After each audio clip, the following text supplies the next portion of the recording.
Hello दोस्तों। आज हम लोग पढ़ने जा रहे हैं बिहार बीटीसी क्लास 8 का चैप्टर नंबर 16 धातु और अधातु।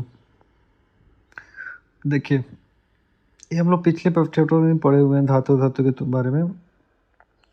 आप अपने आसपास बहुत से पदार्थों को देखते हैं, प्रायः धातु या अधातु होते हैं। असल में धातुओं का व्यवहार बहुत सालों से होता आ रहा है। शुरू में मनुष्य ने जो औजार बनाए वे पत्थर, लकड़ी, फिर जानवरों की हड्डी के बने होते थे। धातुओं की खोज होने पे औजार बनाने में बड़ी तरक्की हुई। तांबे या लोहे के बने औजार पत्थर या लकड़ी की तुलना में कहीं अधिक मजबूत होते थे। धातुओं की दूसरी खास बात यह थी कि उसे आग में गर्म करके किसी भी रूप में ढाला जा सकता था। सोना, तांबा, चांदी, सीसा, टीन, लोहा, पारा क्रमशः 7 प्राचीन प्राप्त धातुएं हैं जिन्हें आप लोग व्यवहार में देखते होंगे। इस कारण धातु कर्म व्यवहार विज्ञान की पुरानी पद्धति है। धातु की खोज के बाद नए नए प्रकार के औजार बनने लगे। इस तरह हथौड़ी भी लोहे की बनी।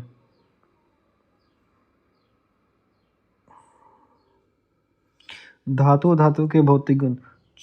सबसे पहले चमक। सबसे पुराना धातु सोना है जिसका आविष्कार 6000 ईसा पूर्व हुआ था। कुछ धातु जैसे सोना, चांदी, तांबा अपनी मौलिक अवस्था में पाई जाती है। इनमें अपने अपने रंग के लिए खास चमक होती है। एल्यूमिनियम, जिंक, मैग्नीशियम, चांदी का रंग सफ़ेद है, सोना का रंग पीला है, तांबे का रंग लाल भूरा है। लंबे समय के लिए इन्हें छोड़ दिया जाए तो हवा के वजह से oxygen, carbon dioxide, sulphur dioxide सब अपक्रिया कर ऑक्साइड, कार्बोनेट और सल्फाइड इत्यादि जो है बनाती है, जिसकी पहली परत धातुओं की सतह पर जम जाती है, जिससे धातुओं की सतह धुंधली हो जाती है, परंतु इसे साफ करने पर चमक लौट आती है। क्या कुछ ऐसे पदार्थ हैं जिनमें चमक नहीं होती है या घिसने पर भी चमक नहीं आती? प्रायः धातु में चमक होती है, अधातु पदार्थों में चमक नहीं होती। इस आधार पे धातु और अधातु में विभेद करना आसान नहीं है। कई ऐसे पदार्थ हैं जिसे घिसने चिकनाने से चमकने लगता है। आप देखेंगे फर्श पे बिछा टाइल्स, संगमरमर की चिकनी दीवारें, घिसा हुआ कुछ पत्थर चमकने लगता है। इसका अर्थ ये नहीं कि वो धातु है। क्या दर्पण को धातु कहेंगे? ये चमकने वाली चीज़ें कई पदार्थों के मिलने से बनी होती है, परंतु धातु अधातु भी तत्व है। कई धातु पदार्थ मिलकर मिश्र धातु बनाते हैं जिनका अपना एक रंग, एक चमक होता है। धातु को समझने के लिए कई गुणों को परखना होगा, जिसके आधार पर हम दोनों के बीच में विभेद करना आसान होगा। चलिए, ठोस। कुछ पदार्थ जैसे iron, copper, aluminium, magnesium, lithium, sodium, potassium आदि को देखें तो हम पाते हैं कि मरकरी को छोड़कर सभी धातु समान तापक्रम पर ठोस अवस्था में पाया जाता है। पीटने में फैलना। अपने आसपास लोहार को फावड़ा, बेलचा, कुल्हाड़ी द्वारा बनाते देखा होगा। ये लोहे के टुकड़े को पीट पीट कर बनाया गया है। क्या लकड़ी के तख्ते को पीट कर ऐसा आकार दिया जा सकता है? आप पाएंगे नहीं। आप देखेंगे लोहे की कील और एल्यूमिनियम का तार पीटने पर सीट में बदल गया, अर्थात पीटने पर उसके आकार में वृद्धि हो गई, परंतु उसके टुकड़े टुकड़े नहीं हुए। धातु का यह एक विशेष गुण है जिसे हम आघात वर्धता कहते हैं। क्या मिट्टी या आटे की लोई को पीटने से उसके आकार में वृद्धि होती है? आटे की लोई से रोटी बनते आपने देखा होगा, पर इससे अब क्या निष्कर्ष निकलता है? मिट्टी और लोहे को धूप में सुखाइए और पीटिए, इनको पीटने पर यह चूर चूर हो जाता है। धातु और धातु पदार्थ में यही अंतर है कि धातु जो होता है ना, आघात वर्ध होता है, इसे सीट बनाया जा सकता है, तार खींचे जा सकते हैं, परंतु अधातु में ये गुण नहीं है क्योंकि ये पीटने पर चूर हो जाता है। सभी धातुओं में एक समान आघात वर्ध नहीं होती है। अब है उष्मा चालक। अब जो है कैसे पकड़ते हैं? जैसे रसोई में चाय बनाते वक्त या प्रेशर कुकर के हत्थे को, जिसमें प्लास्टिक या लकड़ी लगी हुई, हाथ नहीं जलता। हत्था से लगे कुकर के हैंडल किसी तरह छू जाने पर काफ़ी गर्मी महसूस होती है। चूल्हे पे डेगची या तसला इत्यादि का किनारा छूने पे गर्म लगता है। कुछ ऐसे पदार्थ हैं जिसे गर्म किए जाने पर दूसरा सिरा गर्म नहीं होता है। जलती हुई लकड़ी का दूसरा सिरा गर्म नहीं होता है।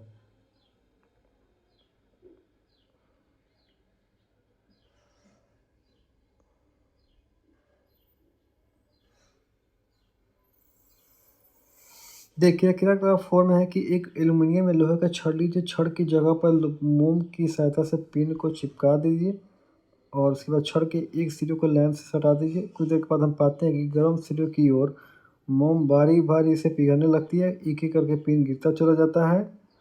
इस क्रियाकलाप से स्पष्ट है कि उष्मा लैंप वाले सिरे में दूसरी ओर बढ़ती चली गई। पदार्थ के ऐसे गुण को ऊष्मा सुचालकता कहते हैं। अब आप किसी दूसरे पदार्थ की छड़ लीजिए, इसी प्रक्रिया से उसके सिरे को गर्म कीजिए। क्या इसमें ऐसा कुछ हुआ या दूसरा सिरा गर्म हुआ? गर्म सिरे के साथ क्या हुआ? अवलोकन कीजिए। यदि ऐसे पदार्थ एल्यूमीनियम या लोहे जैसा गुण दिखाते हैं तो वो धातु के श्रेणी में आएंगे। यदि ऐसा गुण नहीं तो वह धातु है। धातु की ऊष्मीय चालकता के कारण उसका उपयोग भोजन बनाने के बर्तन में होता है।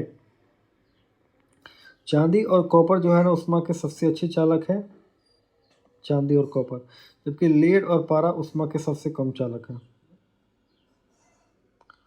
अब आते हैं विद्युत चालक। किसी पदार्थ की विद्युत चालकता की जांच के लिए ऊपर दिए गए उपकरण को लेते हैं। जिस धातु की विद्युत चालकता की जांच करनी होती है उस उपकरण के ए तथा बी के बीच किले में फंसा देते हैं। यदि बल्ब जल उठता है तो सुचालक, अगर नहीं जला तो कुचालक। धातु विद्युत के सुचालक होते हैं और धातु विद्युत के कुचालक होते हैं। इससे आप पता कर सकते हैं कौन धातु है कौन अधातु। हमारे घर में जो विद्युत के तार का उपयोग करते हैं उस पर हम क्या करते हैं, पॉलीविनाइल क्लोराइड का अथवा रबड़ की परत जैसी कवर उस पर चढ़ी होती है, क्योंकि पॉलीविनाइल क्लोराइड या रबड़ विद्युत का कुचालक होता है। हमें आयरन, कॉपर, एल्यूमीनियम के तार आसानी से बाजार में मिलेंगे। धातु के पतले तार के रूप में खींचने की क्षमता ही तन्यता कहलाती है। सोना और चांदी जो है ना सबसे अधिक तन्य धातु है। सभी धातु एक समान तन्य नहीं होती है। अब आता है ध्वनिकता। आप अपने विद्यालय की घंटी बजते सुने होंगे। घंटी लोहे की प्लेट या धातु के बने होते हैं। सिक्कों को जमीन पर गिरते देखा है कि नहीं, गिरा कर देख। कुछ धातुओं को कठोर सतह पर टकराने पर एक प्रकार की आवाज़ होती है। इस कारण इसे ध्वनिक कहा जाता है, क्योंकि इसकी आवाज़ कुछ क्षण तक सुनाई देती है। कोयले का टुकड़ा जमीन पर गिरा कर और धातु का प्लेट जमीन पर गिरा कर, दोनों से उत्पन्न ध्वनि के अंतर को ध्यान दीजिए।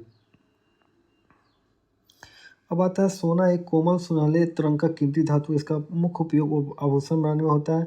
सोने की शुद्धता को कैरेट में मापते हैं। शुद्ध सोना जो है ना 24 कैरेट का होता है।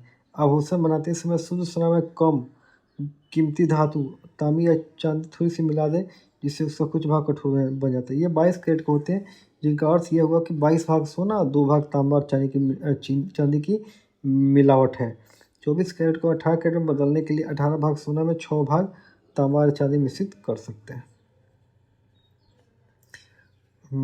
ऐसे पदार्थ हैं जो ठोस होते हैं, चमकीले होते हैं, आघातवर्ध होते हैं, त्वन्य होते हैं, ध्वनि उत्पन्न करने वाले होते हैं, ऊष्मा और विद्युत के सुचालक होते हैं, धातु कहलाते हैं। अब अधातु के बारे में क्या कहिए। ठोस अवस्था में कार्बन, गंधक, फास्फोरस, आयोडीन है। ठोस अवस्था में कौन है? कार्बन, गंधक, फास्फोरस, आयोडीन। द्रव अवस्था में ब्रोमीन होता है और गैस अवस्था में hydrogen, oxygen, nitrogen, chlorine, helium और आर्गन गैस होते हैं। यहाँ पे आप देखिए धातु धातु गुण। जैसे कार्बन है, कार्बन का पर्क खुरदरा होता है, कठोरता मध्यम, घातवर्ता नहीं होता, तन्यता नहीं होता है और ऊष्मा विद्युत नहीं होता है, ध्वनिक नहीं होता है।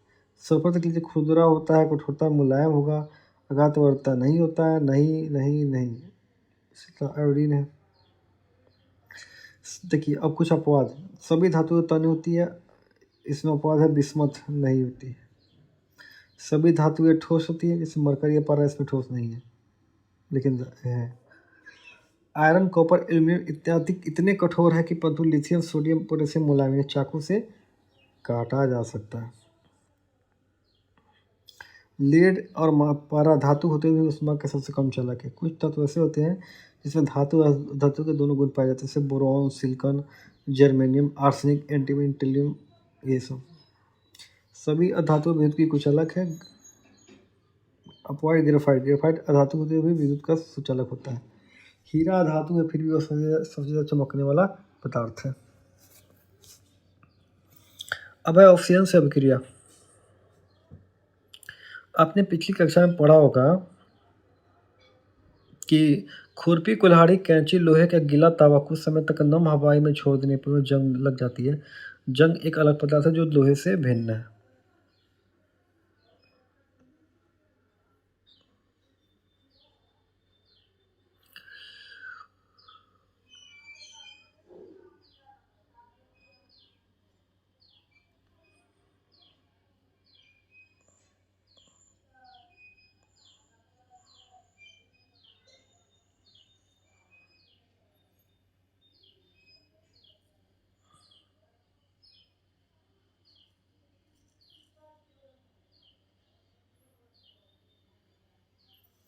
अब आते हैं मैग्नीशियम रिबन के दहन के पश्चात राख को जल में घोलने पे लाल लिटमस पत्र डालने पे नीला हो जाता है, जो क्षारीय होने का प्रतीक होता है। तो मैक्सिमम ऑक्सीजन का प्रक्रिया कराते हैं तो मैक्सिमम ऑक्साइड बनता है, और मैक्सिमम ऑक्साइड को जल के साथ अभिक्रिया करते हैं तो मैग्नीशियम हाइड्रोक्साइड बनता है। इस प्रकार लोहा, तांबा, मैग्नीशियम इत्यादि धातु के ऑक्साइड जो है क्षारीय होते हैं। धातु के ऑक्साइड में क्षारीय गुण होते हैं।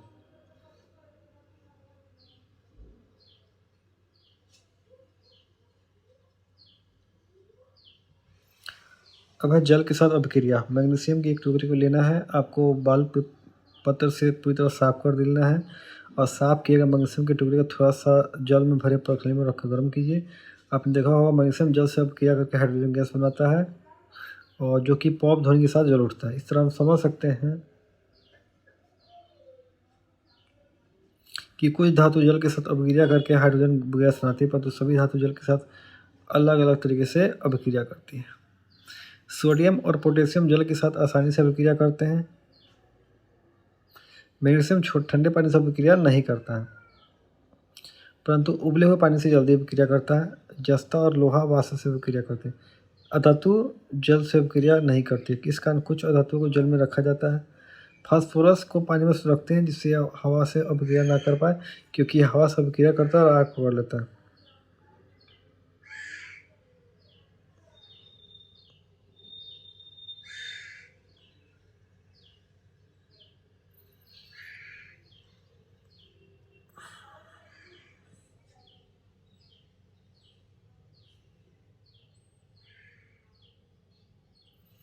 इस प्रयोग को हम क्या बोलते हैं जिंक चून के साथ भी कर सकते हैं।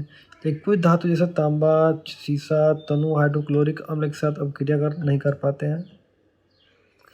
वे गंधकाम्ल और नाइट्रिक अम्ल के साथ अभिक्रिया करते लेकिन हाइड्रोजन गैस नहीं बना पाते। कुछ धातु जैसे सोना और प्लेटिनम पर अम्ल का प्रभाव नहीं पड़ता।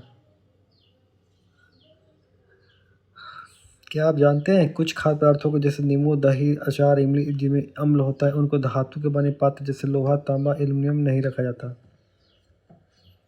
क्योंकि धातु उन अम्लों के साथ अभिक्रिया करके हानिकारक पदार्थ लवण और हाइड्रोजन गैस बनाते हैं। इस प्रकार खाद्य पदार्थ खाने लायक नहीं रहता। धातु प्लस तनु अम्ल, लवण प्लस हाइड्रोजन गैस। प्राय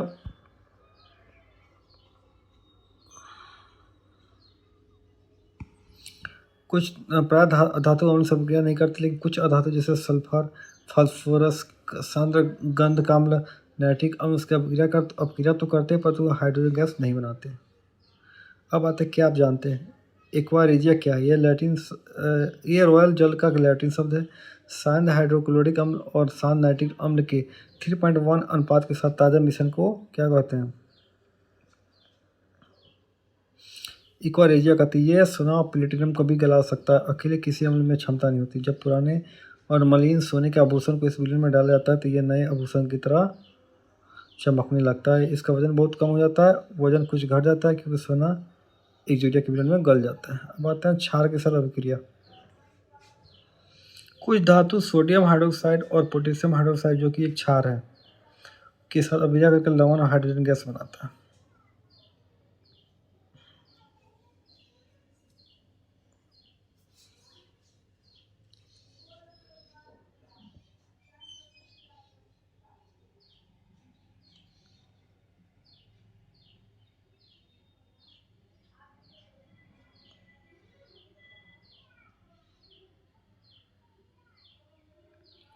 अब आते हैं विस्थापन अभिक्रिया। इसमें क्या है कि कक्षा के अध्याय 5 में आपने कॉपर सल्फेट विलयन और आयरन के बीच वाली अभिक्रिया को देखा। इसके प्रकार और अभिक्रिया को आप देख सकते हो।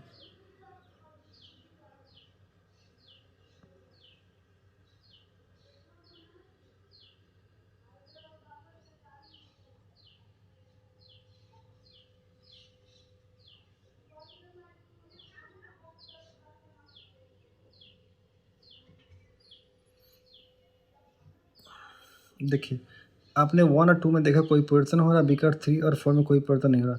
यानी कॉपर सल्फेट विलयन से जिंक को स्थापित करने में सक्षम नहीं है, क्योंकि जिंक आयरन कॉपर से अधिक अभिक्रियाशील है। एक अधिक अभिक्रियाशील धातु कम अभिक्रियाशील धातु को विस्थापित कर सकता है, परंतु कम अभिक्रियाशील धातु अधिक अभिक्रियाशील को प्रतिस्थापित नहीं कर सकता। इस पर कई प्रयोग करके देखे गए जो धातु दूसरी धातु की तुलना में ज़्यादा क्रियाशील है, तो ऐसी परिस्थिति में ज़्यादा क्रियाशील धातु कम क्रियाशील धातु को उसके लवण से विस्थापित कर देती है। ऐसा नहीं लगता कि कई प्रयोग के आधार पर एक सिद्धांत का निर्माण किया जा सकता है।